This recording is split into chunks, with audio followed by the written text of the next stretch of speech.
नमस्कार, मैं हूं आपके साथ रोहित। लोकसभा चुनाव को लेकर आर पार की लड़ाई शुरू हो गई है और पार्टियां हर सीट पर समीकरण बना रही हैं। इसके साथ ही साथ नेता भी अपनी सीट को सुरक्षित करने के लिए माहौल बनाने लगे हैं। कुछ तो टिकट को लेकर माहौल बना रहे हैं तो कुछ दूसरी बार जीत के लिए प्रयास कर रहे हैं। ऐसे में यूपी की एक हॉट सीट है आजमगढ़ लोकसभा सीट। यहाँ पर इस बार क्या होगा, चलिए समझाते हैं।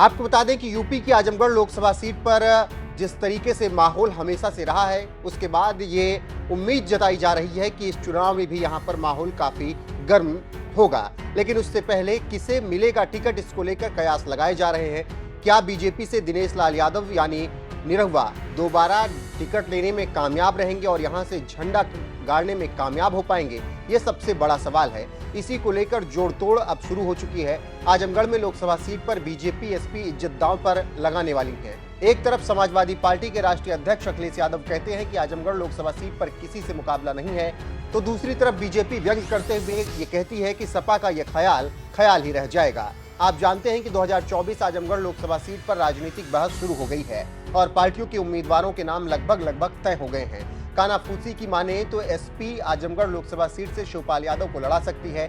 वहीं बीएसपी, जिसने एसपी को हराने का काम किया था उपचुनाव में, इस बार फिर से गुड्डू जमाली को वो यहां से चुनावी मैदान में उतार सकती है। तो बीजेपी अपने वर्तमान सांसद दिनेश लाल यादव उर्फ निरहुआ को फिर से चुनाव मैदान में उतारने की तैयारी में है। तो कुल मिलाकर यही लग रहा है कि इस बार भी बीएसपी एक दूसरे का वोट काटेंगे और बीजेपी के लिए पिछली बार की तरह इस बार भी सीट निकलती हुई दिख रही है। लेकिन अखिलेश ने इस बार लड़ाई को दिलचस्प बना दिया है और किसी भी कीमत पर आजमगढ़ को हाथ से जाने नहीं देना चाहते हैं। तभी तो अखिलेश अपने पिता की विरासत को बचाने के लिए अपने पिता के सारथी को लड़ाने का फैसला किया है। देखना होगा कि ये लड़ाई कहां तक जाती है और जीत किसकी होती है।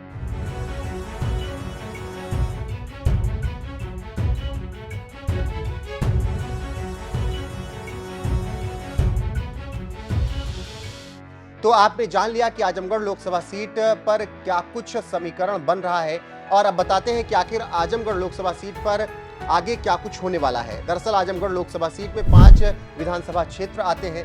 गोपालपुर, सगड़ी, मुबारकपुर, आजमगढ़ सदर और मेहनगर। इन सभी विधानसभा में समाजवादी पार्टी ने जीत दर्ज की है। इसीलिए समाजवादी पार्टी को पूरा भरोसा है कि इस बार लोकसभा में जीत उसी की होगी। राजनीतिक विश्लेषक भी इस बात से इनकार नहीं करते हैं, क्योंकि विधानसभा में जिस दल की बहुलता रहती है उस पार्टी की जीत की संभावना ज्यादा रहती है। ऐसे में अखिलेश का दांव सटीक बैठा है और लग रहा है कि इस बार दिनेश लाल यादव मुश्किल में है। अब हम बताते हैं कि लोकसभा में जातीय समीकरण क्या कुछ है। आजमगढ़ लोकसभा सीट पर 19 लाख से ज्यादा मतदाता हैं। यादव मतदाता 26% और मुस्लिम मतदाता 24% हैं और अगर इनको ही सिर्फ जोड़ दिया जाए तो 50% से ज्यादा वोट हो जाते हैं। ऐसे में आंकड़ों की बाजीगरी में माहिर बीजेपी इसे कैसे तोड़ती है, देखना दिलचस्प होगा। और क्या दिनेश लाल यादव समाजवादी पार्टी की रणनीति को भेद पाते हैं या फिर नहीं, ये भी देखना दिलचस्प रहेगा।